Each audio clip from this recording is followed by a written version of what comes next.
Bienvenidos a El Cuarto Oscuro, el lugar donde las sombras cobran vida y cada historia puede ser la última que escuches antes de dormir. Si disfrutas de los relatos de terror, recuerda suscribirte y dejar tu like, así no te perderás ninguna pesadilla nueva. Porque, si no lo haces, quizás seas tú el protagonista de la próxima historia. El Pabellón 13, Hospital Abandonado. Dicen que hay lugares que jamás debieron construirse, edificios que, aunque abandonados, respiran como si aún estuvieran vivos. Lugares que parecen esperar, como si aguardaran a que alguien cruce sus puertas para nunca dejarlo salir. Ese es el caso del Hospital San Gabriel, cerrado hace más de 30 años. Oficialmente, lo clausuraron porque no cumplía con las normas sanitarias. Pero la gente del pueblo siempre supo la verdad, el Pabellón 13 estaba maldito. El protagonista es Lucas, un joven estudiante de medicina. Le habían asignado un proyecto sobre la evolución de los hospitales psiquiátricos y encontró que San Gabriel tenía una de las historias más turbias del país. Las leyendas hablaban de pacientes que desaparecían, de doctores que realizaban procedimientos prohibidos, de salas cerradas con candado donde se escuchaban gritos toda la noche. Lucas, curioso y terco, decidió grabar un documental entrando al hospital con su cámara. Al principio, todo parecía ruinas, paredes descascaradas, cristales rotos, pasillos llenos de polvo. Pero mientras avanzaba, el ambiente cambiaba. El aire era más pesado, más frío.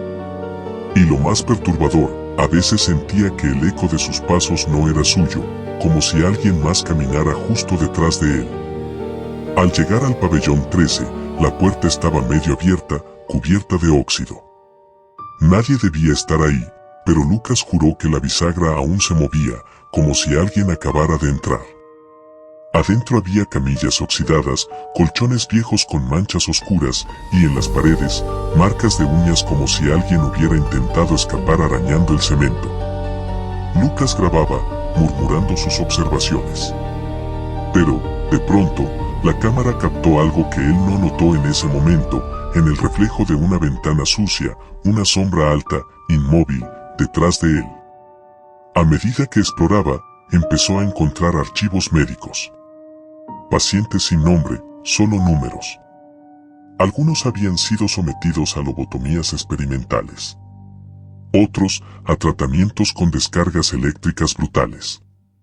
Las últimas páginas hablaban de un proyecto para separar el alma del cuerpo, y al margen de uno de esos informes, con letra temblorosa, alguien escribió: "No se fueron, siguen aquí. Y tienen hambre". En ese momento, Lucas escuchó algo. Un susurro. Muy bajo, pero claro. Alguien lo llamó por su nombre. Lucas. Se quedó congelado. No había nadie más en el hospital. Tragó saliva, convencido de que era su imaginación, pero los susurros se hicieron más fuertes. No eran uno, eran varias voces, todas murmurando su nombre desde diferentes rincones de la sala. Grabó con la cámara en mano, temblando, y preguntó: ¿quién está ahí? Silencio. Hasta que, en el fondo del pasillo, una camilla se movió sola. Crujió sobre el suelo y chocó contra la pared. El miedo se convirtió en pánico. Lucas corrió hacia la salida del pabellón, pero el pasillo parecía más largo de lo normal. Los muros se estiraban. Las puertas se multiplicaban. Como si el hospital estuviera cambiando con cada paso que daba. Su respiración era cada vez más agitada. Las luces de su linterna parpadeaban, y entre cada parpadeo juraba ver figuras humanas de pie, mirándolo. Pacientes sin rostro. Doctores con las manos ensangrentadas. Al fin, alcanzó la puerta. La empujó con fuerza, pero no llevaba al pasillo principal. La puerta ahora daba a otra sala llena de camillas alineadas, todas cubiertas con sábanas blancas. Y debajo de cada sábana, algo respiraba. Se escuchaban los pulmones inflándose y desinflándose. Decenas de respiraciones al unísono. Lucas retrocedió, aterrado. Las sábanas empezaron a moverse, como si los cuerpos quisieran levantarse. Uno de ellos cayó al suelo, pero no hizo ningún sonido de huesos, ni carne. Cuando la sábana se deslizó, no había nada dentro. Solo el vacío. Lucas gritó, corrió en dirección contraria. Pero en cada sala entraba de nuevo al pabellón 13. Una y otra vez. Un laberinto sin salida. Los susurros se transformaron en gritos. Voces que lo acusaban, que lo llamaban. Tú abriste la puerta. Ahora te quedas con nosotros. La cámara cayó al suelo. Días después, un guardia de seguridad encontró la cámara en la entrada del hospital. El video mostraba a Lucas entrando, pero jamás saliendo. Lo perturbador es que, en la última grabación, justo antes de que la cámara cayera, se ve un pasillo vacío, y de pronto, algo imposible, una figura idéntica a Lucas, mirándose a sí mismo con una sonrisa que no era suya. El cuerpo nunca apareció. El hospital sigue cerrado. Y los que viven cerca dicen que, por las noches, se escuchan pasos, gemidos, y una voz que repite una y otra vez. Me llamo Lucas, ayúdame a salir. El espejo de ceniza, objeto maldito. Nadie recuerda con exactitud cuándo apareció el espejo en la vieja casa de la calle Olmo. Algunos dicen que llegó con el último inquilino, un coleccionista de antigüedades obsesionado con objetos malditos, otros, que surgió de la nada, como un fragmento de otra dimensión. Lo que sí era cierto es que nadie que lo mirara más de unos segundos permanecía igual. Mariana lo encontró una tarde lluviosa. La casa estaba desierta, salvo por el eco de sus pasos sobre el suelo de madera podrida. El espejo descansaba apoyado contra la pared del salón principal, su marco ennegrecido por el tiempo, cubierto de ceniza, como si el fuego lo hubiera tocado y luego desaparecido. Al principio lo ignoró, pero algo en él parecía llamarla. Un susurro apenas audible, como si la pieza respirara con vida propia. Solo un vistazo, se dijo, acercándose con cautela. Sus dedos rozaron la superficie fría y, al mirar, vio su reflejo, pero no estaba sola. Detrás de ella, una figura oscura se recortaba en el vidrio, difusa, moviéndose con torpeza, como si su sombra se hubiera desprendido de otra realidad. Mariana parpadeó, y la figura desapareció, dejando solo su reflejo. Esa noche no pudo dormir. Soñó con cenizas que caían del cielo, cubriendo la ciudad, cubriendo su rostro. En sus sueños, escuchaba un murmullo constante, su nombre repetido una y otra vez, como si el espejo se burlara de su ignorancia. Al día siguiente, volvió a la casa. No podía resistirse. Cada vez que se acercaba, sentía un escalofrío que le recorría la columna, una mezcla de terror y fascinación imposible de ignorar. La figura detrás de ella en el reflejo se hacía más clara. Esta vez, parecía moverse por voluntad propia, inclinándose, sonriendo con una mueca que no pertenecía a ningún humano. Mariana empezó a notar cambios. Pequeños al principio, objetos que desaparecían de su departamento, sus propias palabras repetidas por voces que nadie más escuchaba, recuerdos distorsionados. La gente que la conocía decía que estaba cansada, que se veía enferma, que sus ojos tenían un brillo extraño, casi ceniciento. Intentó destruirlo. Lo golpeó con un martillo. El cristal no se rompió, en cambio, una grieta comenzó a crecer, y de ella salió un humo oscuro que llenó la habitación, una niebla que olía a carne quemada y desesperación. Mariana cayó de rodillas, tosiendo, mientras escuchaba su propio grito mezclado con risas que parecían provenir de dentro de su propia cabeza. Los días se convirtieron en semanas, y Mariana ya no podía vivir sin mirar el espejo. Cada visión la cambiaba más, su piel se volvía pálida, su pelo gris ceniza, sus pensamientos más oscuros y retorcidos. Empezó a ver cosas que nadie más veía, personas que no existían, figuras atrapadas dentro del espejo que le pedían ayuda, que lloraban y suplicaban por salir. Un amigo intentó ayudarla. Entró en su departamento una noche y encontró a Mariana de pie frente al espejo, inmóvil, con los ojos completamente negros. Intentó gritarle, tocarla, pero antes de que pudiera reaccionar, la figura del espejo se estiró y la absorbió. Mariana desapareció en un parpadeo, dejando solo un rastro de ceniza en el suelo. Desde entonces, dicen que el espejo busca nuevas víctimas. Que si alguien se atreve a mirarlo demasiado tiempo, el reflejo deja de ser suyo, y otra sombra toma su lugar, observando desde dentro con hambre. Algunos afirman haber visto su reflejo moviéndose de manera independiente, sonriendo cuando nadie más estaba en la habitación. Otros, simplemente, desaparecen sin dejar rastro, dejando tras de sí un polvo gris que huele a desesperación. Lo peor es que el espejo no tiene dueño. No pertenece a nadie. Aparece en casas abandonadas, en desvanes olvidados, esperando el momento en que alguien curioso lo toque. Y cuando lo hace, ya no hay vuelta atrás. Mariana todavía está allí, atrapada en la superficie, gritando en silencio, mientras el humo de ceniza envuelve la habitación, listo para consumir a la próxima persona que se atreva a mirar demasiado profundo. El espejo nunca olvida. El espejo nunca perdona. Y el espejo siempre quiere más. La mujer del pozo, leyenda rural. En el pequeño pueblo de San Lázaro, nadie recordaba un invierno más cruel que aquel. La nieve cubría los tejados, los caminos y los silencios. Las historias contaban que, en la ladera del bosque cercano, había un pozo olvidado, cubierto de musgo y sombra, al que nadie se acercaba. Decían que una mujer había muerto allí hace muchos años, traicionada por el amor y la traición de su esposo, y que su espíritu permanecía atrapado, esperando vengarse. Lucía era joven, curiosa y obstinada. No creía en supersticiones, y menos en cuentos de fantasmas que los ancianos contaban para asustar a los niños. Sin embargo, cuando escuchó por primera vez la historia de la mujer del pozo, algo dentro de ella se removió. Aquella historia parecía hablarle directamente, como si la tragedia del pasado tuviera ecos que todavía llegaban al presente. Una noche, guiada por la luz de la luna, Lucía decidió ir al bosque. El aire estaba helado, y cada crujido de la nieve bajo sus pies parecía un grito distante. Llegó al pozo y lo encontró tal y como decían las historias, rodeado de piedras húmedas, cubierto de musgo y sombras.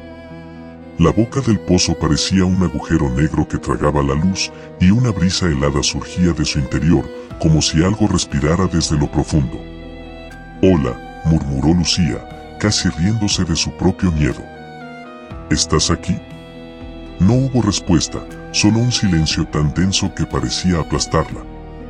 Pero cuando se inclinó para mirar dentro del pozo, vio algo que la paralizó, una figura femenina, pálida, con los cabellos pegados a la cara por la humedad, flotando en el agua negra.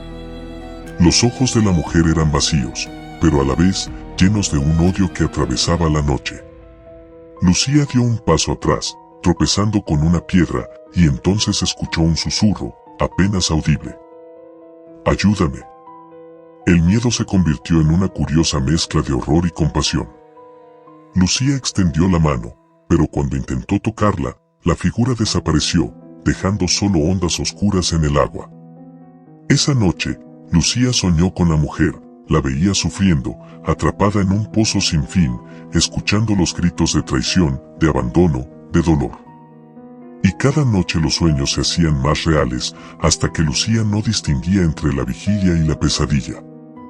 A medida que pasaban los días, comenzaron a suceder cosas extrañas.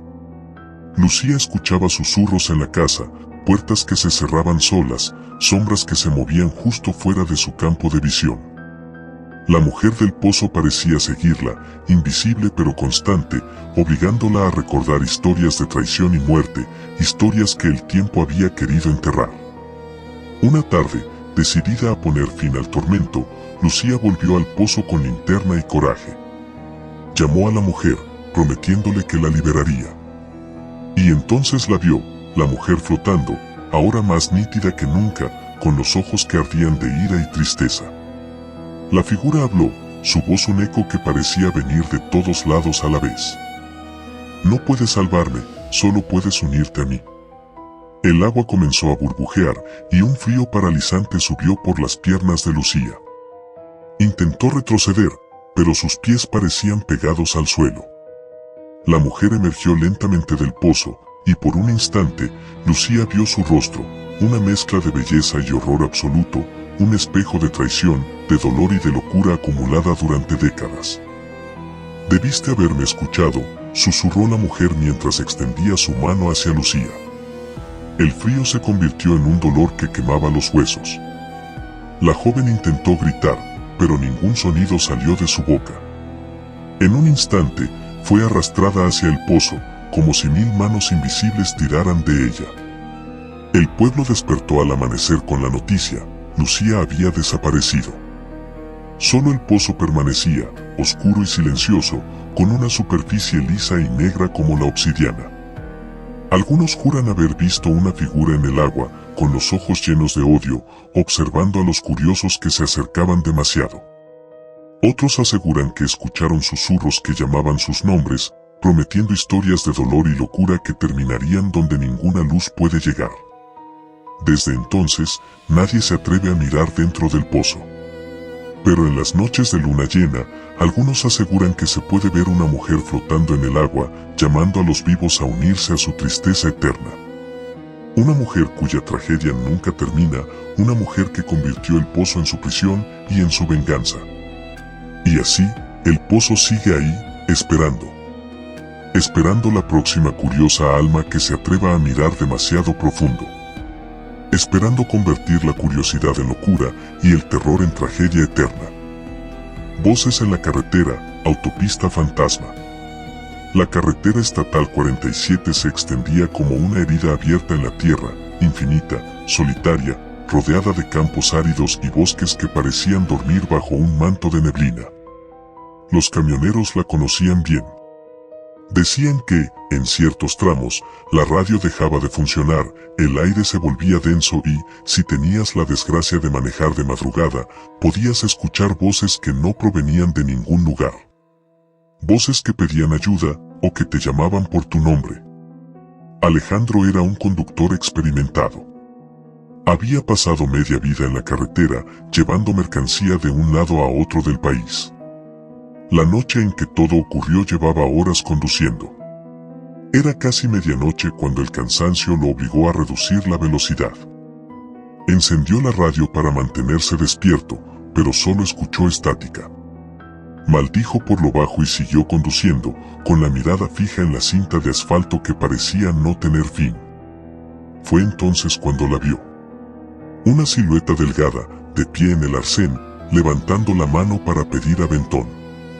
Una joven, cubierta con una chaqueta desgastada, los cabellos oscuros pegados a la cara por la humedad.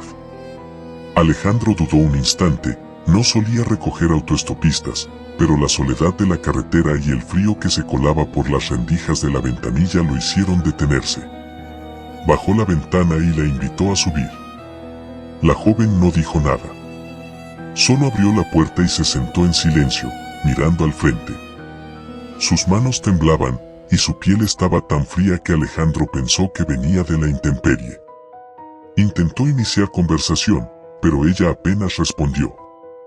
Cuando finalmente habló, su voz era un susurro que parecía mezclarse con el ruido de la carretera. Gracias, nadie suele detenerse. Alejandro asintió, incómodo. Había algo extraño en ella. Sus ojos parecían hundidos, como si llevara días sin dormir, y su rostro reflejaba un dolor que no se atrevía a preguntar. Condujo en silencio varios kilómetros hasta que, de repente, ella dijo algo que lo hizo estremecerse. Tienes que tener cuidado, ellos están en la carretera. Alejandro frunció el ceño. ¿Ellos?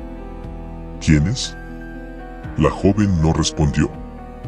Se limitó a girar lentamente la cabeza hacia la ventanilla, mirando la oscuridad del bosque. Fue entonces cuando ocurrió. Un chillido agudo, metálico, salió de la radio apagada. Alejandro se sobresaltó. Intentó apagarla de nuevo, pero la estática se transformó en voces. Voces múltiples, mezcladas, que murmuraban su nombre. Alejandro. Alejandro. El corazón le dio un vuelco. ¿Qué demonios? La joven lo miró entonces, con los ojos completamente negros, como pozos sin fondo. ¿Los escuchas?, dijo con voz hueca. Nunca paran. Nunca dejan de hablar. El camión se estremeció como si algo lo hubiera golpeado por debajo. Alejandro frenó en seco, el chirrido de las llantas desgarrando el silencio de la noche. La carretera estaba vacía, pero el retrovisor mostraba sombras moviéndose detrás, figuras que corrían descalzas, con los brazos extendidos, como si intentaran alcanzarlo. El sudor le corría por la frente. Puso el camión en marcha de nuevo, pisando el acelerador a fondo. La joven, en cambio, permanecía serena, observando cómo las sombras se acercaban cada vez más rápido. «No corras», susurró. «No puedes escapar». La radio estalló en un coro de gritos. Voces de hombres, mujeres, niños, todos gritando a la vez. Alejandro quiso arrancar la radio del tablero, pero los gritos se transformaron en llantos, en súplicas, en frases imposibles de ignorar. «Ayúdame, me dejaron aquí. No debiste pasar por esta carretera. No está muerto, sigue caminando entre nosotros». La joven comenzó a reír, una risa seca, quebrada, que no parecía humana. Alejandro giró para mirarla y lo que vio lo dejó helado, ya no tenía rostro. Solo piel pálida y lisa, como cera derretida, de la que se escurrían lágrimas de sangre. El camión se desvió. Alejandro forcejeó con el volante, pero sintió como si 1000 manos invisibles lo sujetaran. La carretera parecía alargarse infinitamente, una y otra vez el mismo tramo de asfalto, los mismos árboles, las mismas señales. Como si estuviera atrapado en un bucle sin salida. Finalmente, el camión se detuvo solo. Alejandro abrió la puerta y salió tambaleándose, jadeando. No había rastro de la joven. Ni un solo sonido, salvo la brisa nocturna. Al mirar al camión, vio algo que lo heló hasta los huesos. El asiento del copiloto estaba cubierto de ceniza, y sobre ella, trazada con un dedo invisible, una frase. «Tú eres el siguiente». Alejandro corrió sin mirar atrás. Nunca supo cómo llegó al pueblo más cercano. Cuando los policías lo encontraron al amanecer, estaba en shock, murmurando nombres que no conocía. Nombres que repetía una y otra vez, como si fueran las voces de la radio que lo habían acompañado en la carretera maldita. Desde entonces, los camioneros hablan con miedo de la Estatal 47.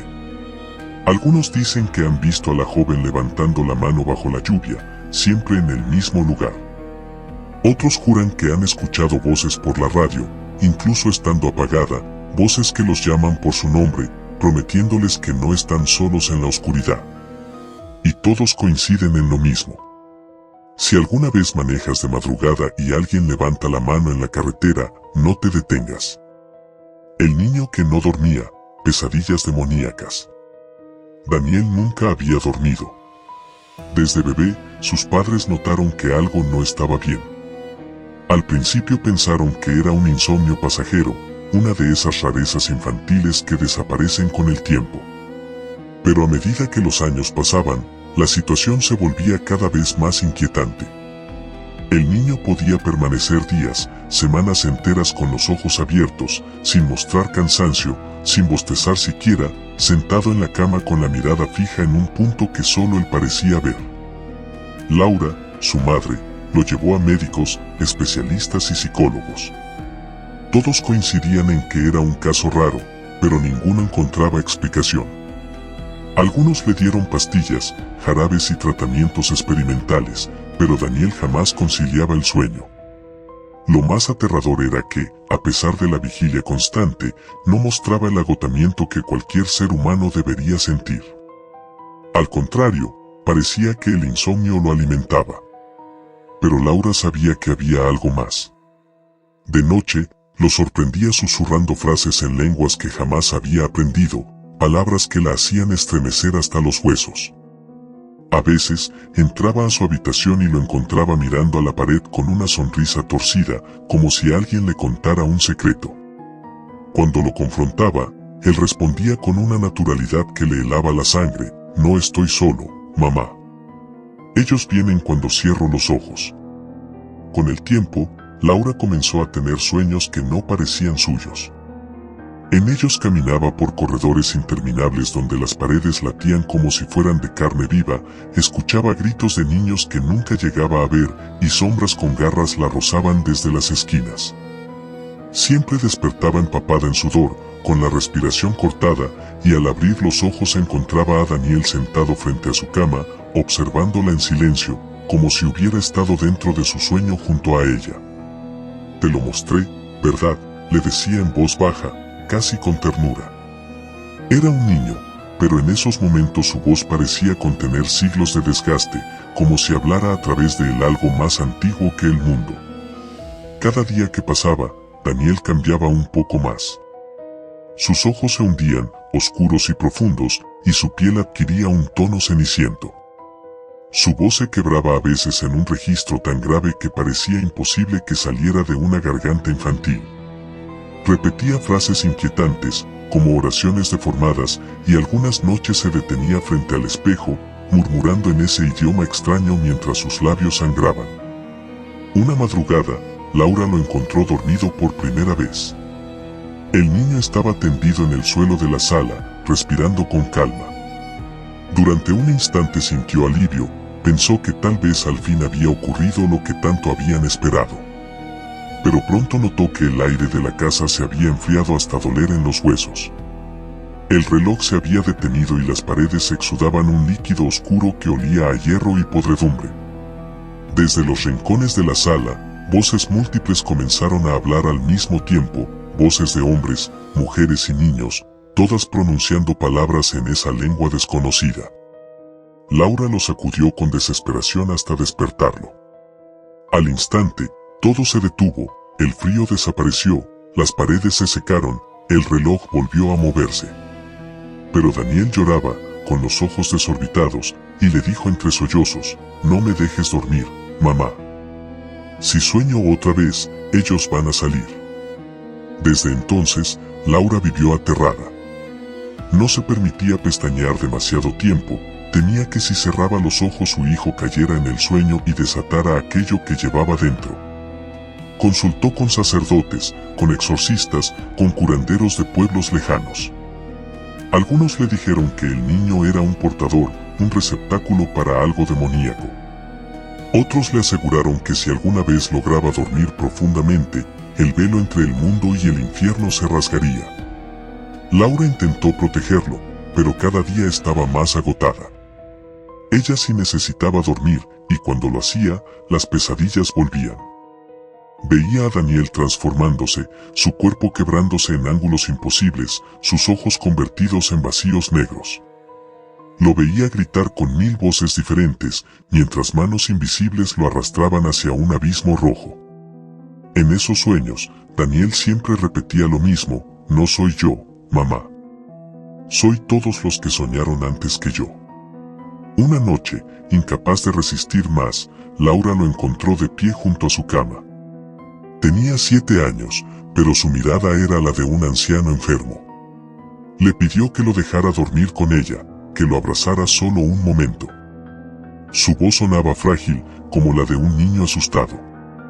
Laura, rota por el cansancio y el amor, aceptó. Daniel se acurrucó a su lado y cerró los ojos. El silencio duró apenas unos segundos. Después, la oscuridad se volvió total, como si el mundo hubiera sido borrado. Laura sintió que flotaba en un espacio viscoso, rodeada de gritos. Vio a su hijo frente a ella, pero ya no era un niño, su rostro se alargaba en un grito perpetuo, sus huesos se rompían y recomponían, y de su cuerpo salían brazos y piernas que no eran suyos. Miles de manos negras lo sujetaban, empujándolo hacia un vacío que ardía como fuego. Laura intentó correr, pero el suelo se abría bajo sus pies, mostrando rostros pegados a las paredes, rostros que gritaban en silencio, atrapados en una eternidad de sufrimiento.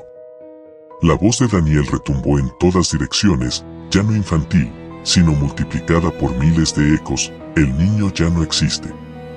Ahora yo despierto en su lugar. Laura abrió los ojos en su cama, jadeando, empapada de sudor. Buscó a Daniel por toda la casa, pero él había desaparecido. En las paredes encontró arañazos, símbolos grabados con uñas pequeñas que parecían moverse cuando los miraba demasiado tiempo. La policía llegó al amanecer, pero nunca hallaron rastro del niño. Dijeron que se había escapado por la ventana y se había perdido en el bosque. Nadie creyó a Laura cuando habló de demonios y pesadillas. La internaron en un hospital psiquiátrico. Allí, las enfermeras pronto descubrieron que ella tampoco dormía. Pasaba las noches despierta, con los ojos abiertos, murmurando en ese mismo idioma antiguo.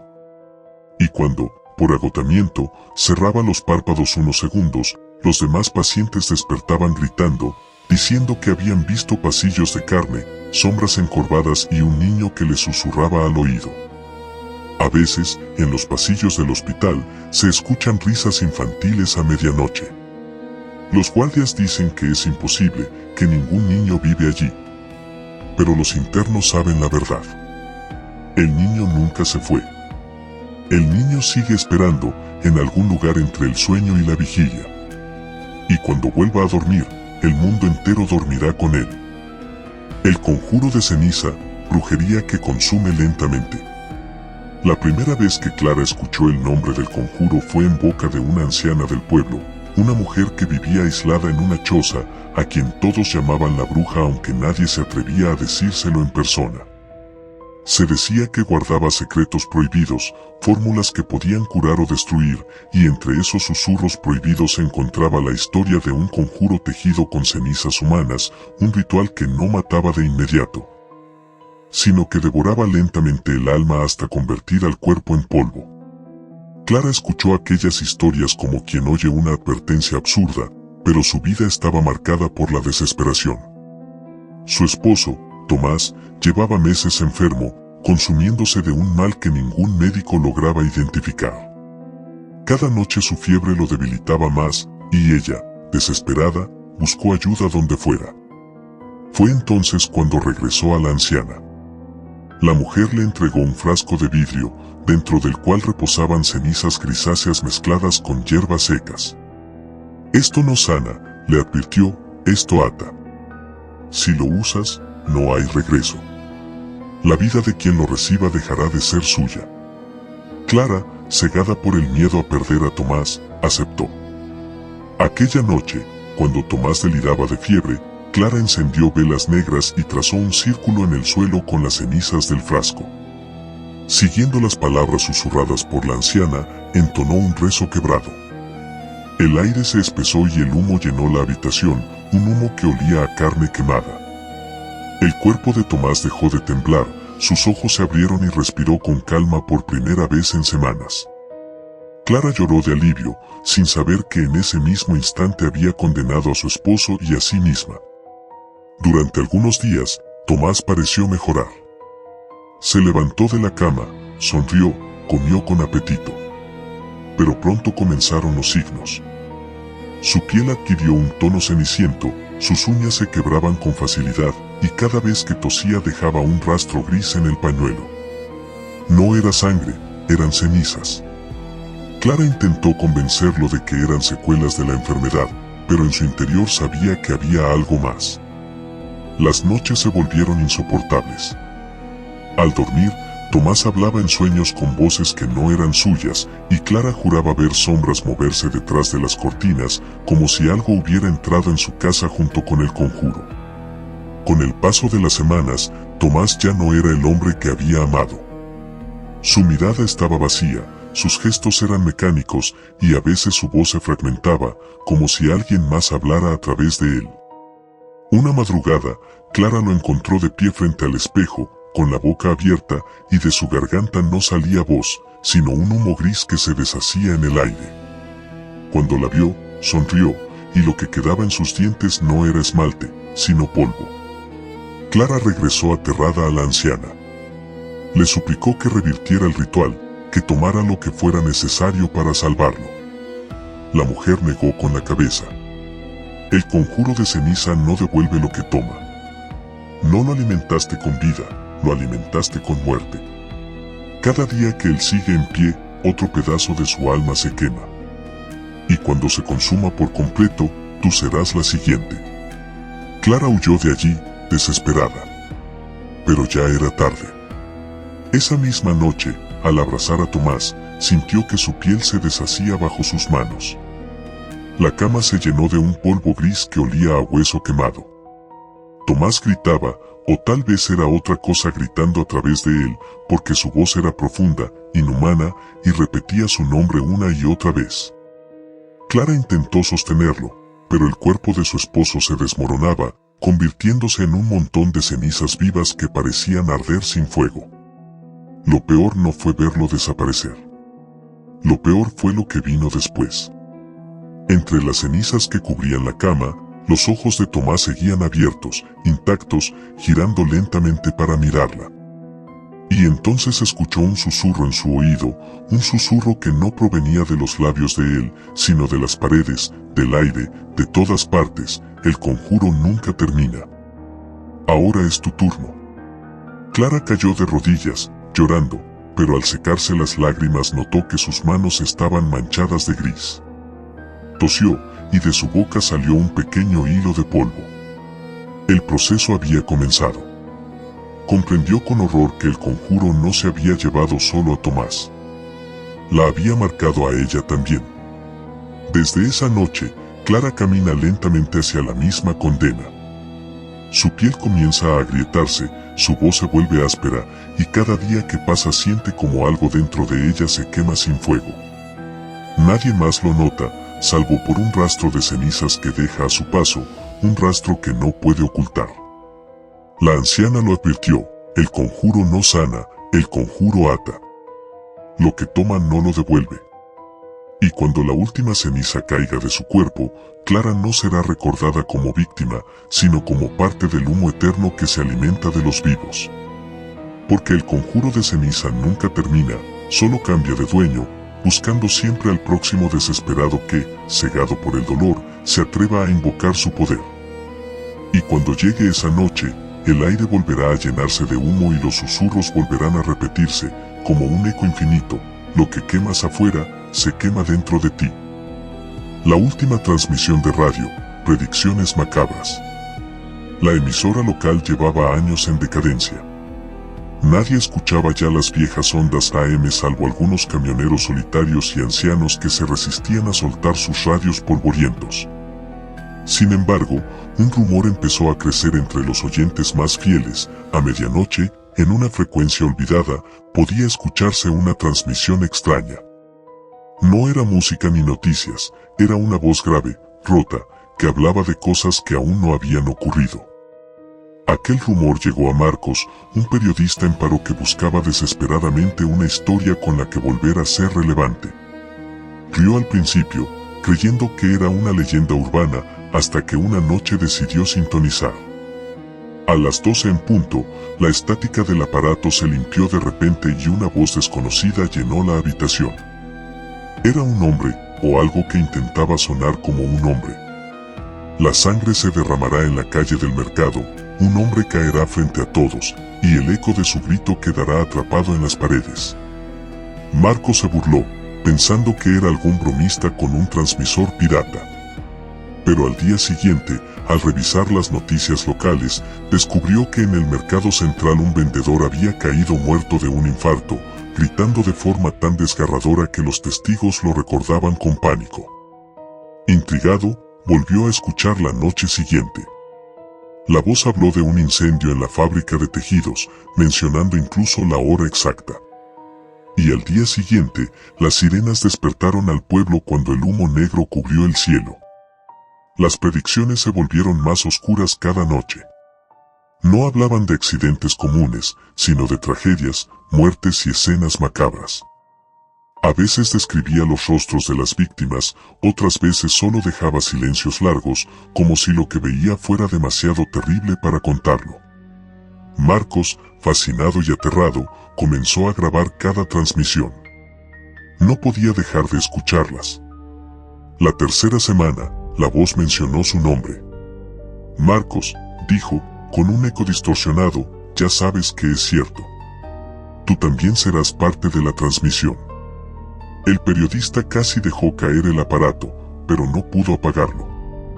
La voz continuó describiendo detalles de su apartamento, la mesa donde escribía, la taza de café frío. Era imposible. Nadie podía verlo, y sin embargo alguien lo estaba narrando en tiempo real. Marcos intentó encontrar la fuente. Viajó a la vieja estación de radio abandonada a las afueras del pueblo. El lugar estaba lleno de polvo, con equipos oxidados que no funcionaban desde hacía años. Pero en el centro de la sala de transmisiones encontró un micrófono intacto, brillante, como nuevo, cubierto de ceniza. Al tocarlo, escuchó un murmullo en su propia cabeza, voces superpuestas, miles de ellas, repitiendo frases entrecortadas. Retrocedió aterrorizado y huyó del lugar.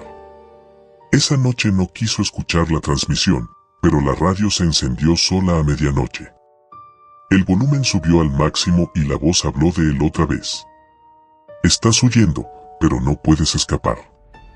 Lo que digo se cumple. Lo que digo ya ocurrió en otro tiempo.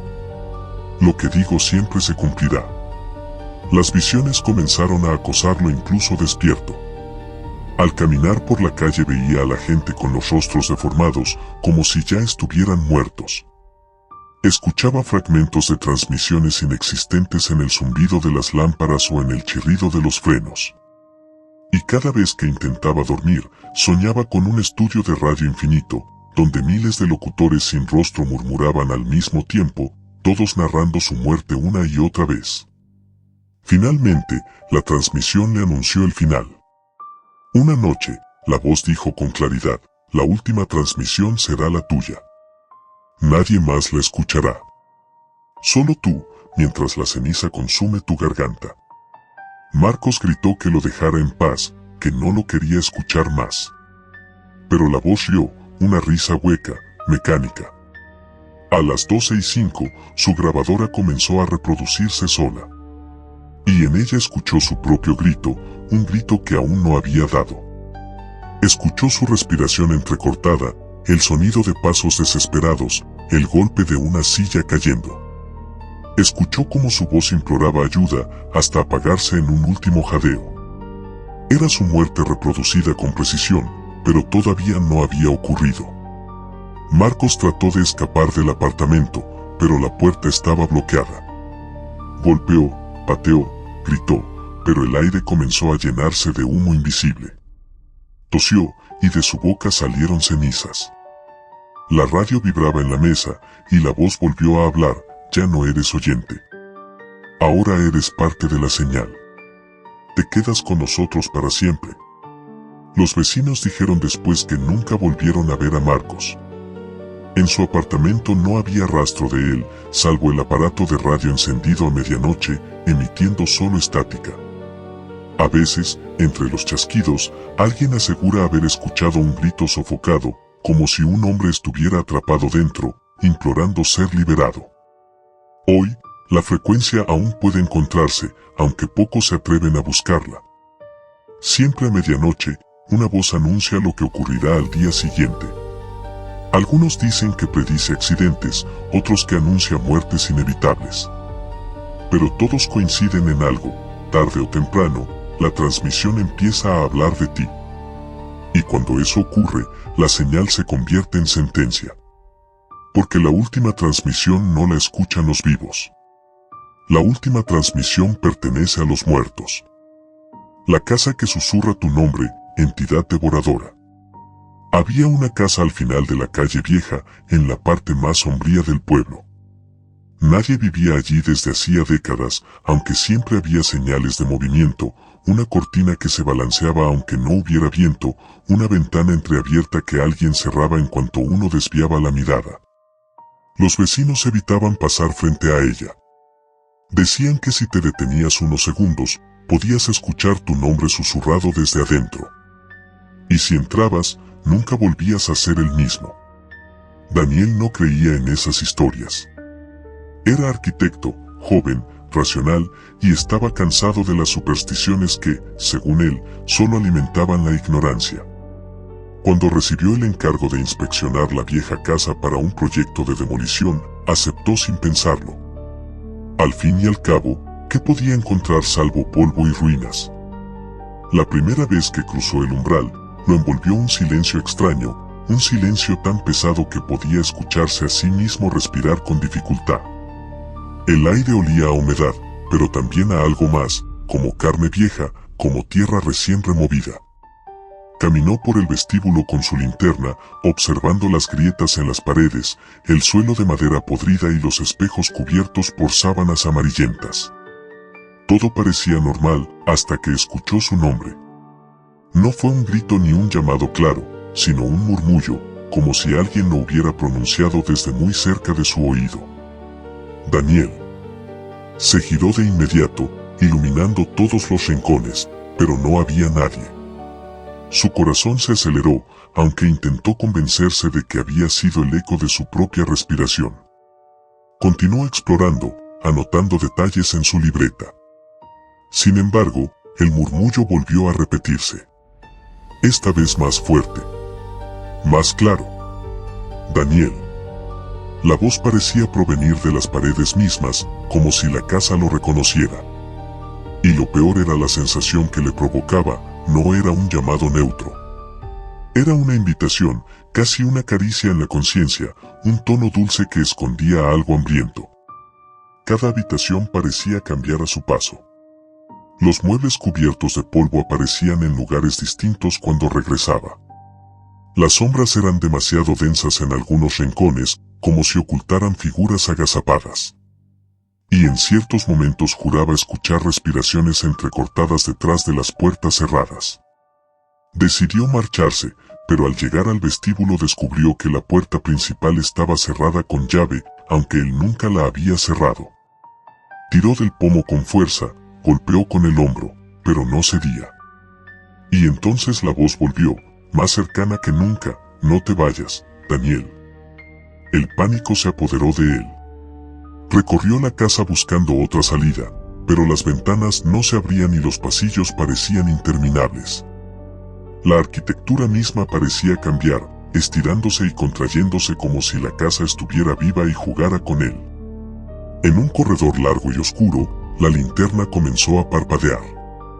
Cuando la luz volvió, Daniel vio que en las paredes habían aparecido marcas, huellas de manos hundidas en el yeso, como si alguien hubiera intentado salir desde dentro.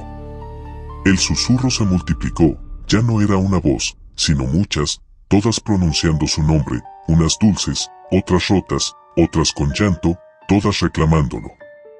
Y entre ellas reconoció algo imposible, la voz de su madre, muerta años atrás, repitiendo: Daniel, ven conmigo.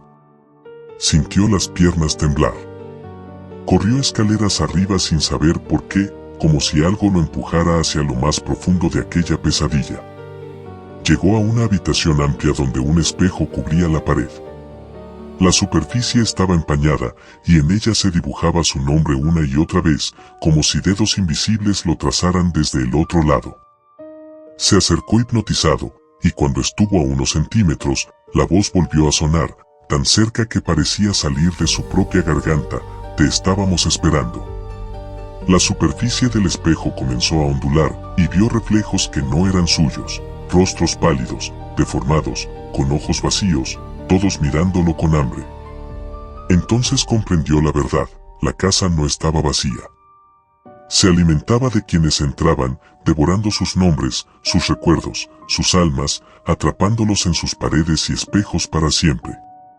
Intentó huir, pero el suelo se abrió bajo sus pies y cayó en una oscuridad densa. El aire le quemaba los pulmones, como si respirara polvo humano. A su alrededor escuchaba miles de voces superpuestas, todas murmurando nombres distintos. Algunas lloraban, otras reían, otras gritaban en un lenguaje que no comprendía. Sintió que le arrebataban algo de dentro, como si cada suspiro suyo fuera absorbido por la casa. Cuando despertó, estaba otra vez en el vestíbulo. La puerta principal estaba abierta y la luz del amanecer entraba débilmente. Aturdido, salió corriendo sin mirar atrás. Pero afuera, algo estaba mal. Los vecinos que pasaban frente a la casa no lo reconocieron. Lo miraban con extrañeza, como si nunca lo hubieran visto. Sacó su libreta para leer lo que había escrito durante la inspección, pero las páginas estaban en blanco. Revisó su cartera y ni su identificación ni sus llaves tenían su nombre grabado. Esa noche, en el motel donde se refugió, encendió la televisión para distraerse. Pero en cada canal, entre el ruido y la estática, escuchó el mismo murmullo: Daniel. Comprendió entonces que la casa no lo había dejado ir. Se lo había llevado consigo, borrando su existencia del mundo y arrastrándolo al eco interminable de los susurros. Hoy nadie recuerda que alguna vez existió un hombre llamado Daniel. La casa sigue en pie, con sus ventanas oscuras y su puerta entornada, esperando al siguiente curioso. Dicen que si pasas demasiado cerca, puedes oír un murmullo que repite tu nombre. Y si te atreves a entrar, no volverás a ser tú. La casa se alimentará de tu esencia hasta que tu nombre desaparezca de la memoria de todos. Porque la casa no mata, devora lo que eres. Y una vez que empieza a pronunciar tu nombre, ya estás perdido.